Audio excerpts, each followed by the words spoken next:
If I knew what I know today and how difficult the path was those first 12 to 18 months, maybe I wouldn't have started it. It was an uphill battle. How do you build desire for something most people only buy out of habit? How small the market is, right? It's not the biggest market, but the UAE consumer is very in tune with what they need. Sahar Karoubi is the founder of Bambuyu, a UAE-born tissue brand rethinking a category where products often look identical and price drives most purchase decisions. No one owes you to believe in your business. Like, you really have to prove yourself and prove the product before you're able to get on shelf. We talk about building a consumer brand in a commoditized market, creating differentiation through design and storytelling, scaling from direct to consumer into retail, and why consumer behavior is often very different from what brands assume. I have been seeing your journey since 1.5 years, I guess. Like, I followed you on Instagram, and then I also found that you were seen on Shark Tank Dubai. I watched the episode, really cool. I love the branding, to be honest, and that is what kept me following you guys, and that is something that is still on top of my mind when it comes to Bambuyu. Okay, so for those who don't know who Sahar is and what Bambuyu is, could you tell us a bit about yourself, where you come from, what you've been doing in the past 10 years, and why are you building Bambuyu? Amazing. I'm Sahar. I'm the founder of Bambuyu. My background is in digital marketing. So for the past, I would say 15 years, I've spent my time building brands online, and I always did that for my clients, and I loved it, and I knew I was doing something right, and I wanted to take that into something that was more meaningful to me. Several years ago, when my daughter was born, I became a lot more tuned in with what was wrong with our consumable products and what I could fix in them. So I wanted low tox products, I wanted sustainability, I just wanted to make sure that I'm removing as much waste as I could from our home. And I started with some simple things like our dishwasher liquid and our detergents and, produce. And one of the things that we use every day is tissues. And I didn't know how tissues were made and what could be wrong with them. So I started my research, and very quickly I went down this rabbit hole of information.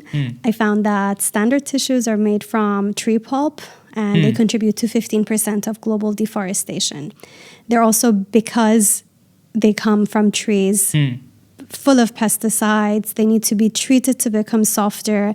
And I just knew there had to be a better way to make and use tissues. I looked for a good toilet paper that was sustainable for about, 9 months, 10 months, something like that. And when I couldn't find it, I figured it was on me to launch the UAE's first sustainable, high-quality tissues. So Bambuyu tissues are made from 100% bamboo, and bamboo is essentially a grass. Very fast-growing, super sustainable, soft and strong by nature. And we don't use any plastic packaging. Everything is recyclable. And I wanted to make sure our tissues were also premium and high quality, so you're not sacrificing anything for sustainability. And it's that trifecta effect of quality, sustainability, and design that comes together to make Bambuyu super special. Interesting. I mean, from the branding and everything, it doesn't look like everything is recycled or a reusable product, right? So not reusable in that sense, but we use recycled packaging material, and you can recycle everything that comes with your Bambuyu products, the outer box, the inner box, the tissues themselves. It's something we pride ourselves in, and we just wanted to make that first step into sustainability more exciting and easier for customers, and the design really wins hearts. Definitely. Before sustainability, I have to say, a lot of the time. But yeah, it's become a way for us to communicate to customers and create awareness around sustainable tissue consumption. Lovely.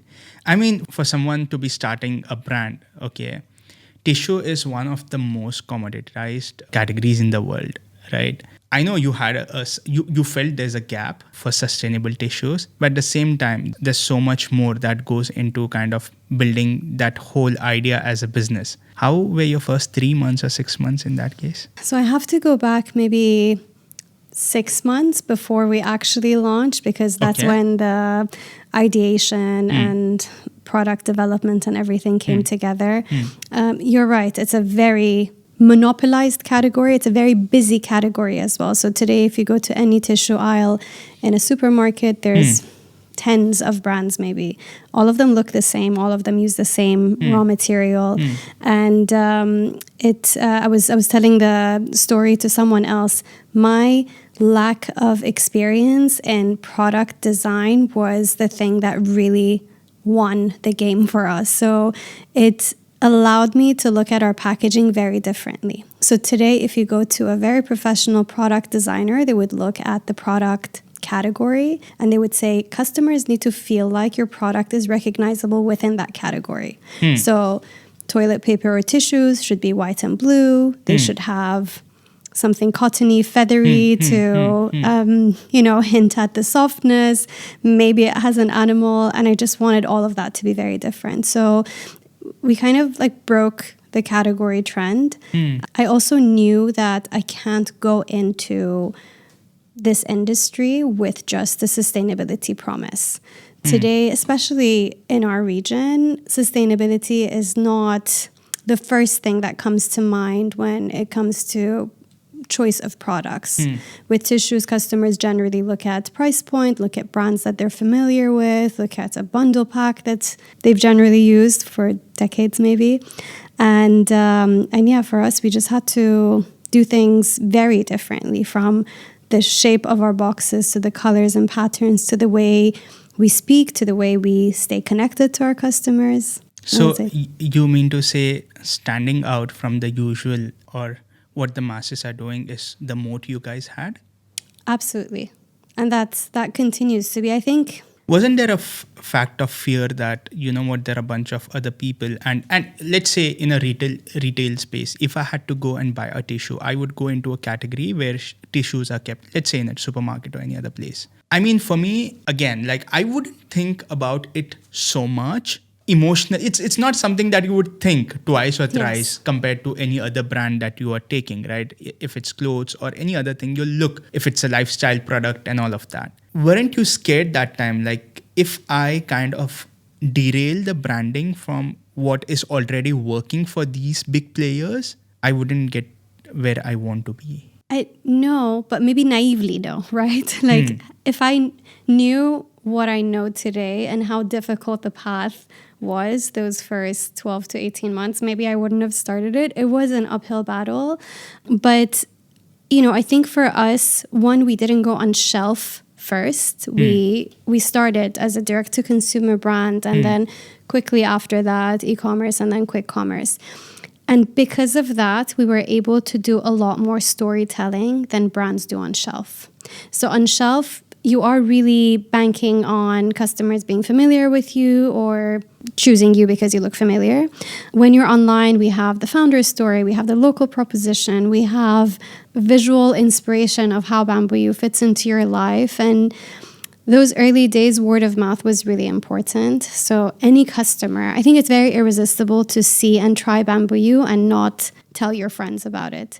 Not because it's my brand. It's like, talking to our customers, that's the first thing they say. It's a shareable product. You experience it and you want everyone around you to experience it as well. It makes you happy. It's different. It feels good. It looks good. It makes you feel like you've taken a big step towards sustainability and improving the environment while adding something beautiful and aesthetic and stylish to your life that's also functional. It's for, 8 dirhams a pack, you're adding something that you don't have to hide or cover or fold into something else, which is usually what people have to do with their tissue boxes and tissue products.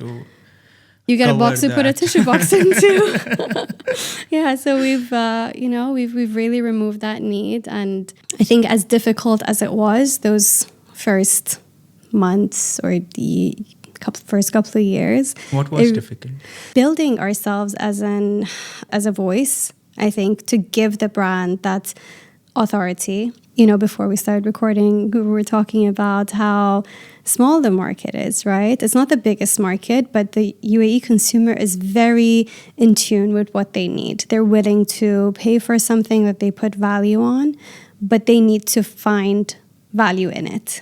And so that, I would say, the first year and a half, I spent really creating the voice of the brand and making sure customers know what value they get out of it and what experience they would have with the product. And it's not a very exciting category, right? So to make that feel like it's something that you own and you take a sense of pride in was interesting for me, but also I think has created the playbook for how we go forward. Interesting. I mean, there are audience who say that they want to be sustainable, use sustainable products and so on, right? Now you have the first-hand experience talking to these type of consumers. Are they really interested in the whole sustainability conversation, or do they just want to be a part of it because they feel like they care for the environment? What do you think? I don't have the hard data, but generally looking at it and comparing it to the West, let's say US, Europe, etc., about 1% of consumers are buying sustainable tissues because they're sustainable. 1% of tissue customers, which is a very small pool, right? In the US, it's about 10%. So 10% of total tissue sales come from various sustainable raw material. This 1% is for UAE? For MENA. So we still have a long way to go, but I think also whenever we look at trends and patterns, we see the region, once it starts to catch up with the West, it catches up very quickly. So we've seen that 1% inch its way forward, and perhaps within the next 5 years, it would become a 10% pool. From when has that begun, that what is created and what is successful in the US, people in the Middle East catch up on that? Like how long the duration has been? Like is it 10 years or how? I don't know, but I think texture-wise or sentiment-wise, you can look at any trend. Look at e-vehicles. Look at trends in sustainability and fashion. All of them could kick in slightly later, but once it starts, it propels really, really fast. Makes sense. So for us, I think for any brand that's starting in sustainability, not just sustainability, but good for you products, it's still relatively new for the region. You need to have that extra value add. It is good for you, but it also, let's say in terms of food, it also tastes good. That has to come together. For us, it is sustainable, but it's high quality and it looks good. So it's really, if you're not coming in for sustainability, you're coming in for something else and you're learning about sustainability. Makes a lot of sense. I mean, recently, while I was doing the whole drill of reaching out to you, I happened to go to Choitram's, and I saw the whole shelf over there with all the tissues, and actually I clicked the picture and sent on Instagram to your team also, I guess, hey, you know what? I found you guys over here. When you get into retail, it's not an easy market. There's a lot of money that is involved. There's a lot of factors where the shelf space in itself takes a huge role, where you are placed, what is the footfall like in that area. And there's so many things over there, right? Can you give me walkthrough on how the whole retail thing was for you when you started, and where are you now? Yeah. So we only launched on big retail, so Choitram's Organic Foods and Cafe, in the past 6 months. And, we're building on it as we go. I'm not rushing into many stores. We want to get each one of our partners really right and invest in it the right way before we go and expand. But it's been a long journey. So we've operated for, it's going to be 5 years in September. And we only got into retail about 6 months ago. Some of the reasons are barrier to entry is super high. So you have registration fees, you've got listing fees, you need to be operationally ready as well. So it's not only that you need to invest in your presence in the store, you also have to make sure you have enough inventory, you have capability to deliver. A lot of the retail partners want you to deliver individually to each store. You can deliver centrally, but you're essentially paying more for that. So you need to have all of those capabilities and fundamentals ready before you even take that first step. Once you're in stores, you need merchandising. You need to make sure, your products are in stock. So it sometimes happen that you have sold the stock to your retail partner, but it's not on shelf. So really within each location and each individual branch, you are going in and making sure that all of your products are in store and ironing all of that out. Regularly investing to make sure you have gondolas and visibility, doing sampling, your promos. There's a whole ecosystem that comes together, not just for retail, for any channel, but it just so happens that retail is quite time and capital intensive, but it's also really important. It's where our customers get to touch and feel our product. It's where we can build that physical presence. It has that stamp of approval in so many ways that, they were approved by so-and-so retail store. I think the trust factor matters most, and it becomes this kind of halo effect that impacts all your channels, online and offline. For someone who started online and was doing pretty decent over there, what was the point like that you felt like retail is a need now? Because I feel like you were doing pretty good online. Yeah, no, we're doing still today. Online is our, I would say, biggest channel. Retail is growing. I think retail has potential. So if you look at it generally in the UAE, I'm going to I might butcher the numbers, but I think maybe 80%, 75% of sales interaction still happens in store. So for our product and for our premium experience, it just so happens that e-commerce and quick commerce works really well because we are talking to customers who are looking for those specific keywords and who are looking for sustainable or decorative tissues, and we get to really interact with them where they're spending their time. But retail, I think, has a lot of potential. And like I said, it's not just the sale that happens in store. I look at it a lot of the time as, another marketing presence for the brand. So you are there. The sale might not happen at point of sale, but the customer has seen it, has experienced it, has picked it up, has read the label, and, is really able to make a decisive conclusion on what they want to do next with their tissue. I mean, it has potential, huge potential, and the pace at which it can grow is huge as well, right? But it also comes at a cost of the margins. Yeah, absolutely. How do you go about managing or balancing that? So we are currently working with a distributor in the UAE, and we've built the value chain, and it took a really long time for us to figure out what the starting point needs to be. But we've built a value chain where we can What is value chain? So basically your starting cost of production, up until your retail selling price. So you have, obviously, as a brand, we invest in making the products.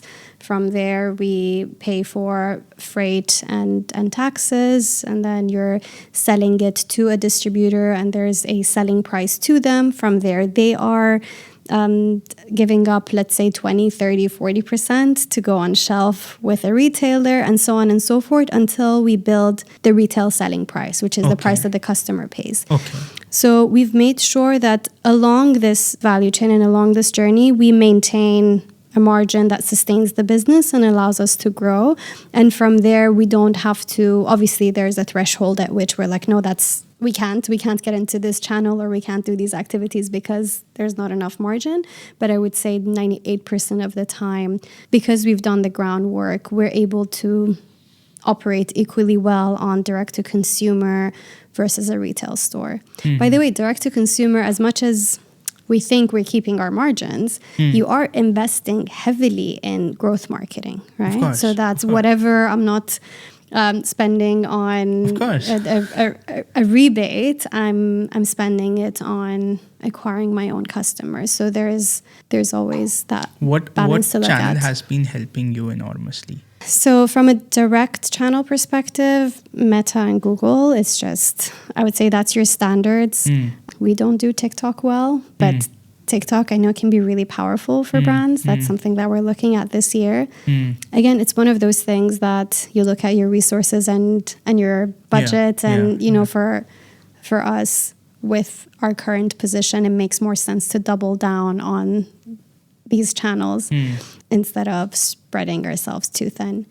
And investing in channel marketing, so Amazon ads, PLA ads on our partners' channels, so Talabat, Noon, Kareem, etc. Because you are already, customers are there to shop. You're just giving your brand or products more visibility. And that's where we see a really nice return on ad spend. Makes a lot of sense. I mean, how is the whole quick commerce thing working in the UAE? Like the partners like Kareem. So we're on Kareem, Talabat, and Noon Minutes. Okay. They're amazing. Honestly, it's the Really? fastest growing category for us.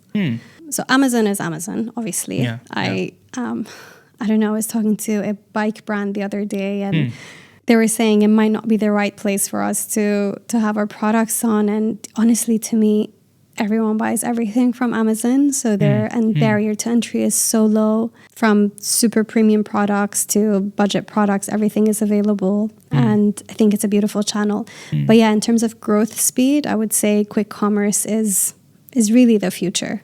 And I also, there's so much appetite to collaborate and work together and take exciting steps. So we're doing something exclusive with Noon Minutes soon, which is the first time we're partnering with an individual channel to launch a product.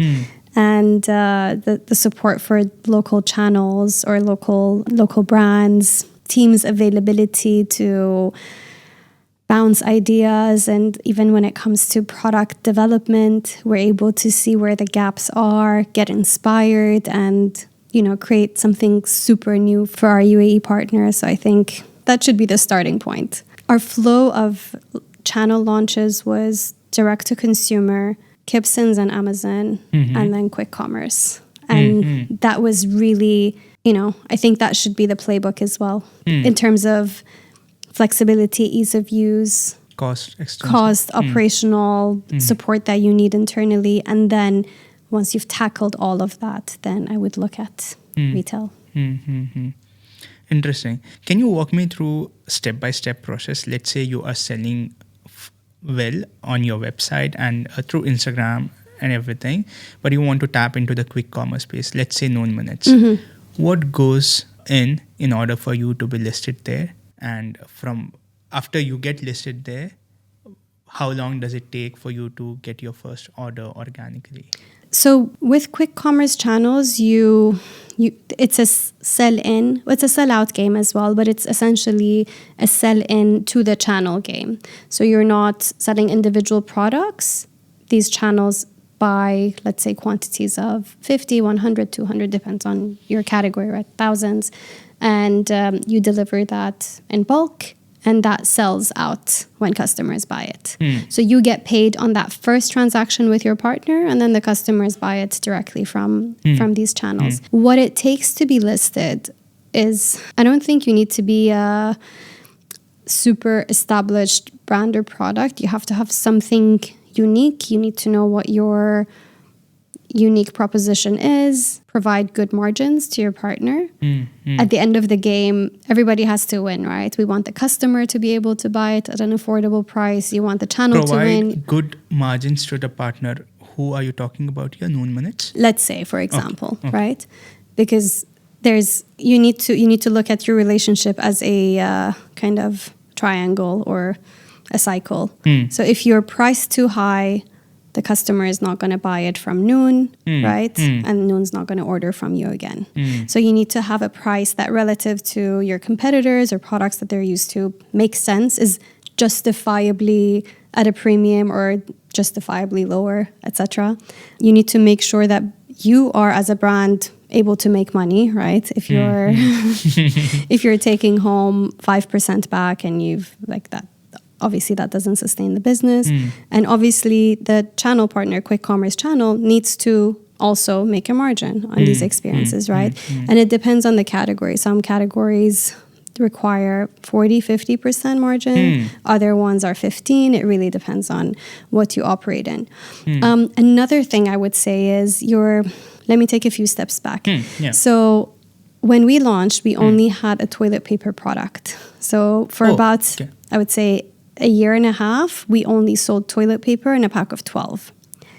This was not there? This was not there. This Really? launched about 2 years ago, maybe less than 2 years ago.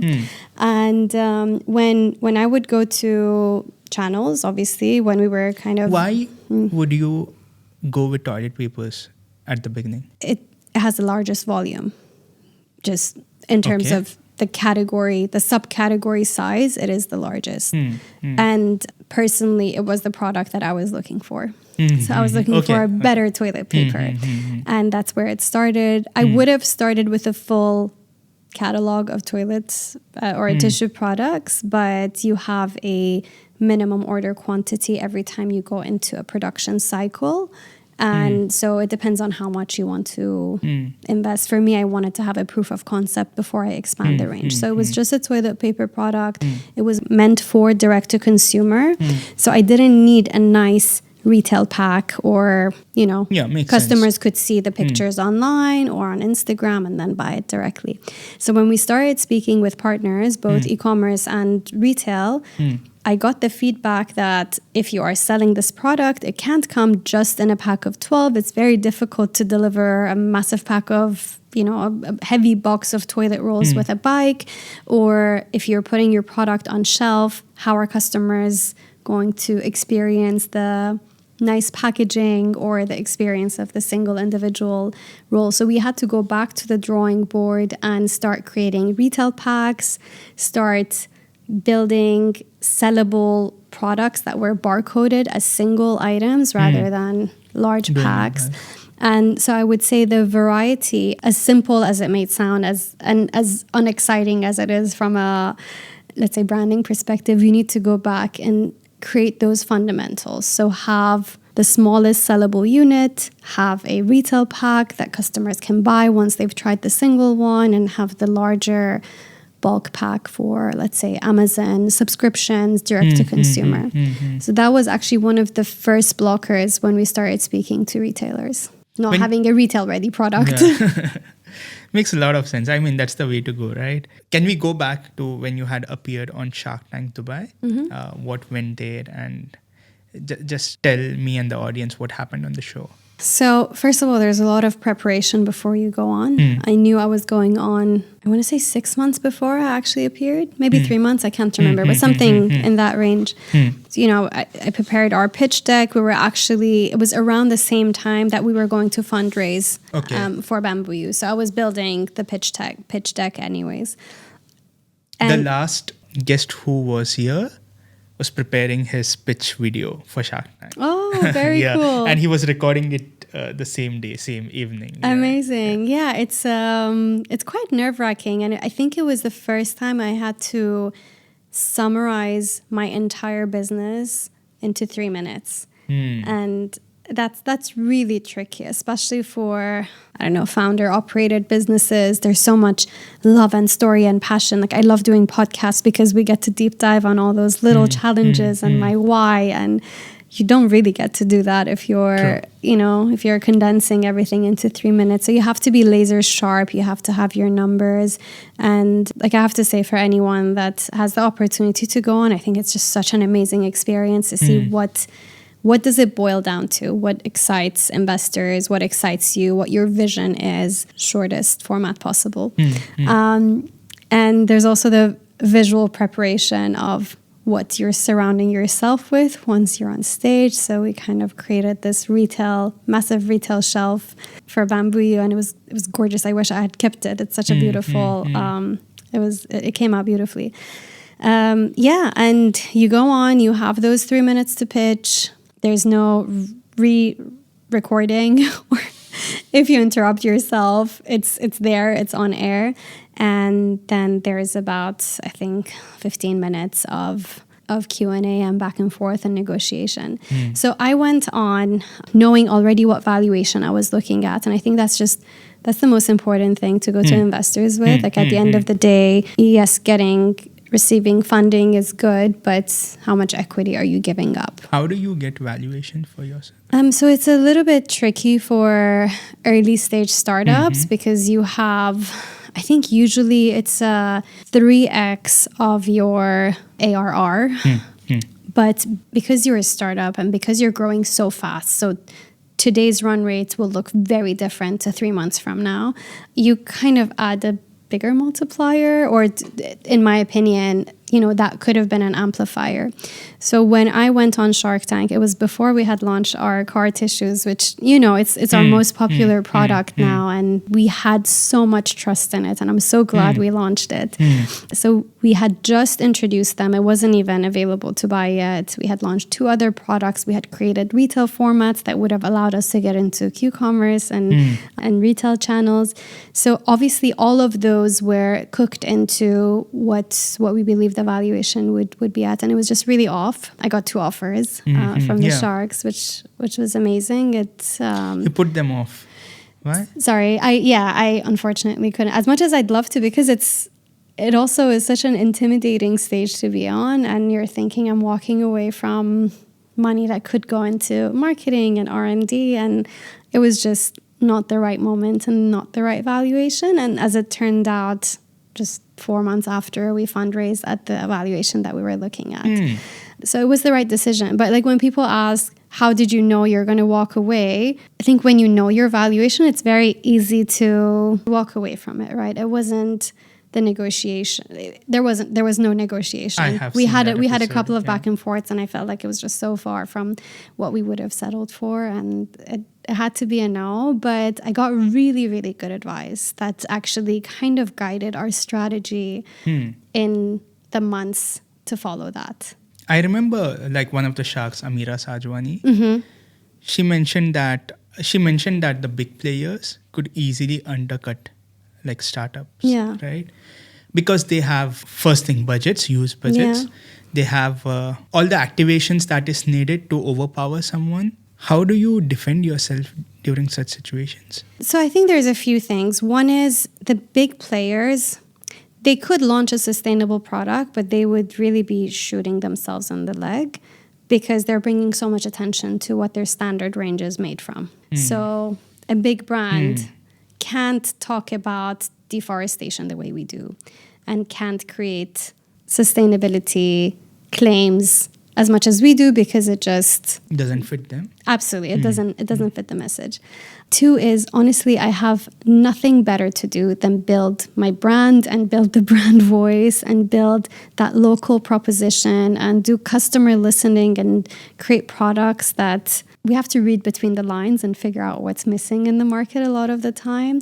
And I feel like with the big brands, they're just continuing to double down on the things that are working. And that might work, obviously. Like we're not going to compete with the, I can't name names maybe, but the 3-4 brands that monopolize the tissue category in terms of volume. But we are going to compete with them in innovation, in the way the product makes our customers feel, in the way we fit into not just our customers' lives functionally, but also value alignment with them. So yeah, I think our moat is 3 things: sustainability, design, quality, plus add to that the locally founded, operated business. Does that help? A lot.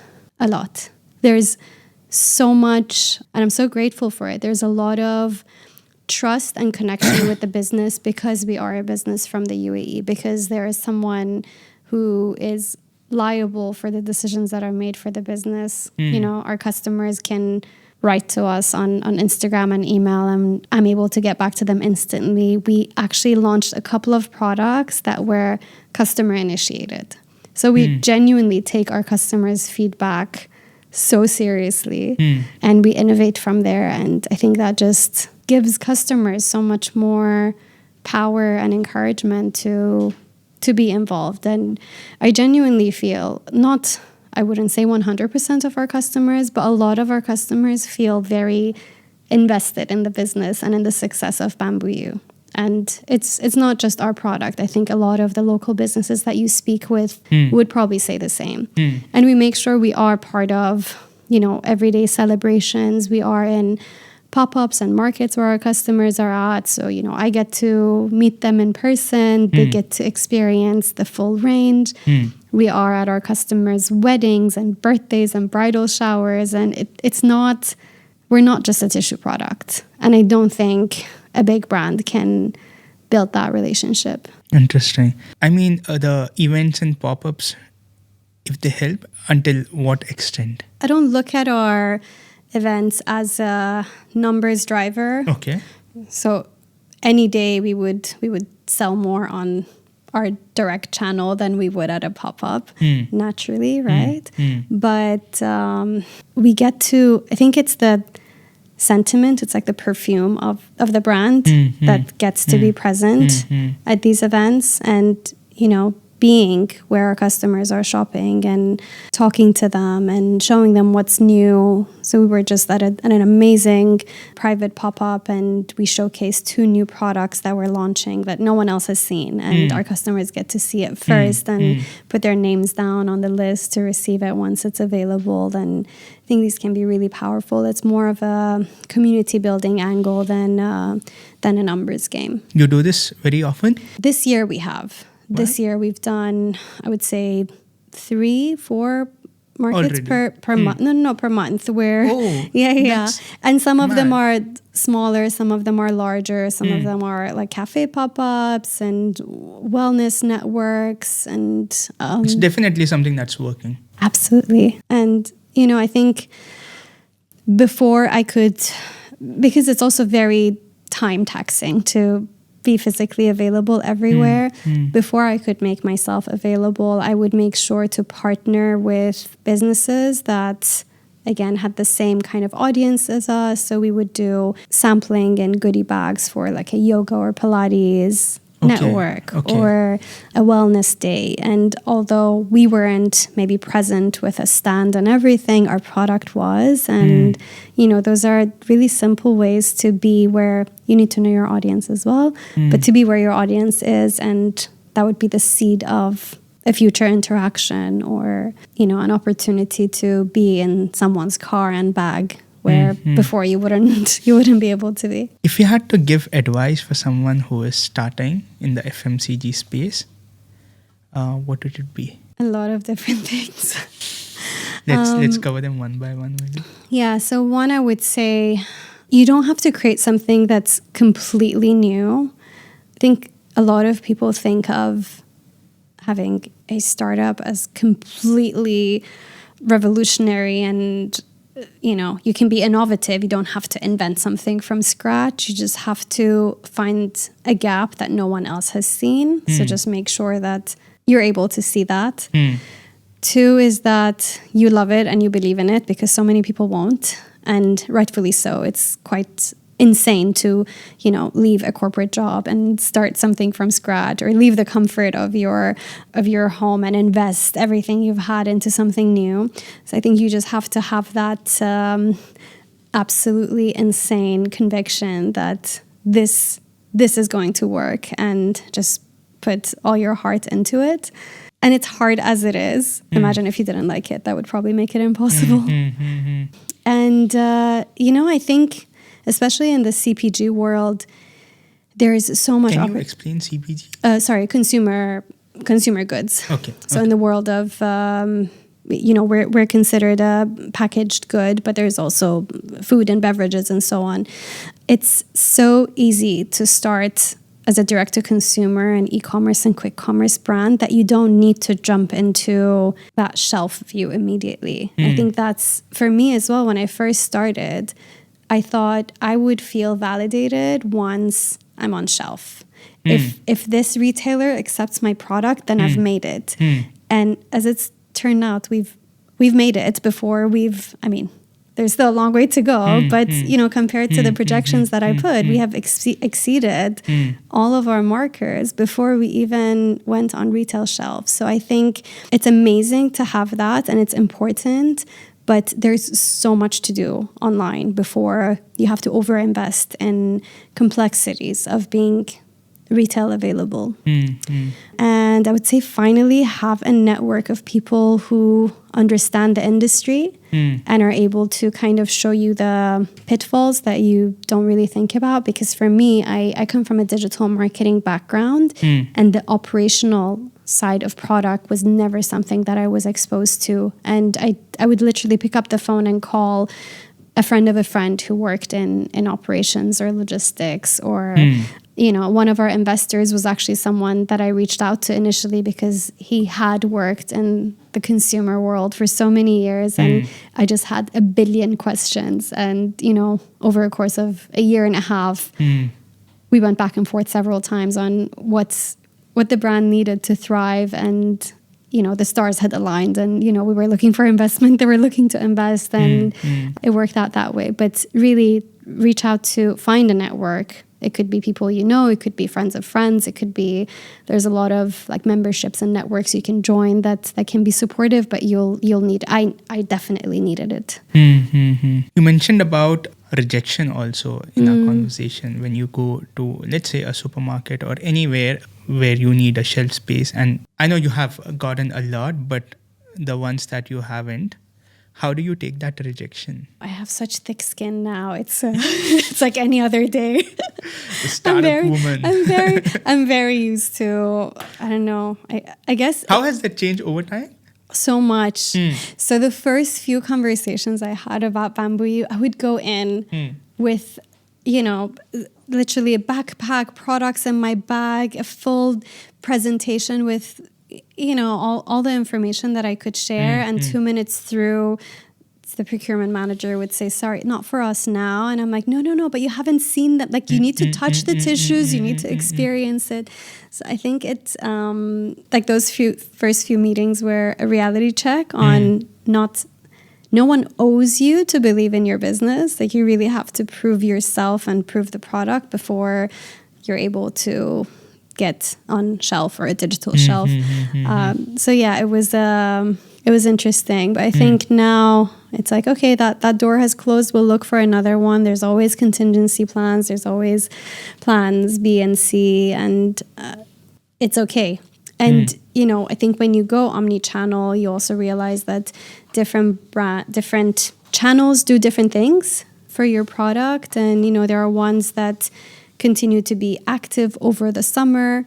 Our own direct-to-consumer channel is very sleepy in July, for example. So we actually have very little expectation of that. And we invest more on quick commerce because that's where the action happens during the summer. A lot of people are ordering in. And, we know the busy seasons for retail stores, and that's when we invest in those. So, yeah, I guess. Sorry, a long answer to your question. You have to build thicker skin, and it can't demotivate you. No one owes you to say yes. You just have to earn your way through it. In the first 6 months of building your brand, what are some of the mistakes you did which you wouldn't do if you had to start tomorrow? I mean, if you had to start once again. Yeah. I would try to grow faster. I was very sheepish in spending on advertising. So we spent the first year on word of mouth only.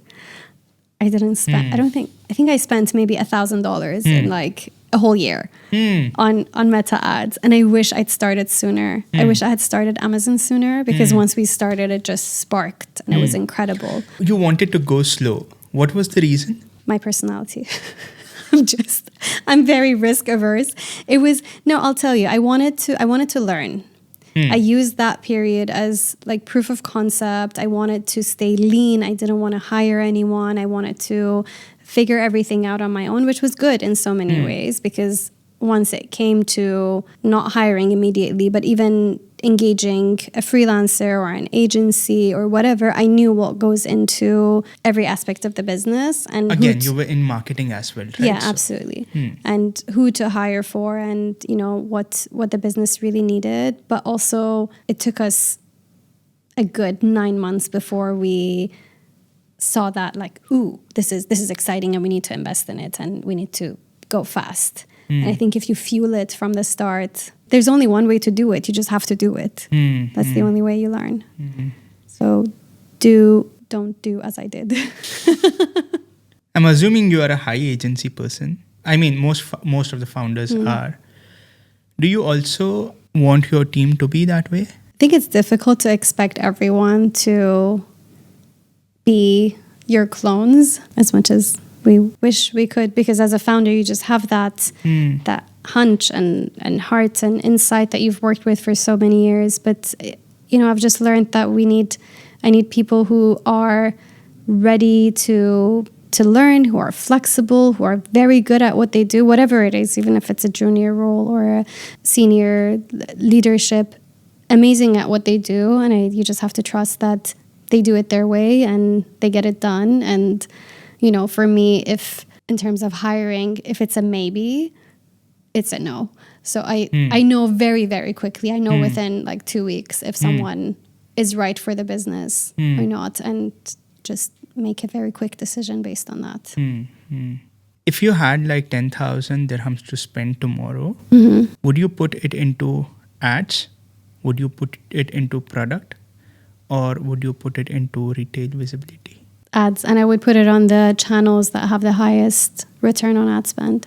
I think especially with like during times of crisis, you become very focused on what works. So you remove all the luxuries, you remove like the nice to have awareness experiences and that kind of visibility, and it's like invest in conversions, invest in where my customer is already shopping, and make sure that my product is in stock and they're able to see it and they're able to buy it. Directly go to the bottom of the funnel. 100%. I mean, it's nice to do the full journey, but yeah, when you have to make a decision, go to the bottom of the funnel. I think that's pretty much it that I had to ask you today. Thank you. Thank you for taking out your time. Thank you so much for having me. It was really nice chatting with you. Every week, we sit down with founders, operators, and brand builders shaping the future of commerce. If you enjoy these conversations and take something away from them, please subscribe to the channel. I'll make sure we keep bringing you better guests, better stories, and real lessons from people building on the ground. I am Sohail Sayed, and this is Commerce Couch.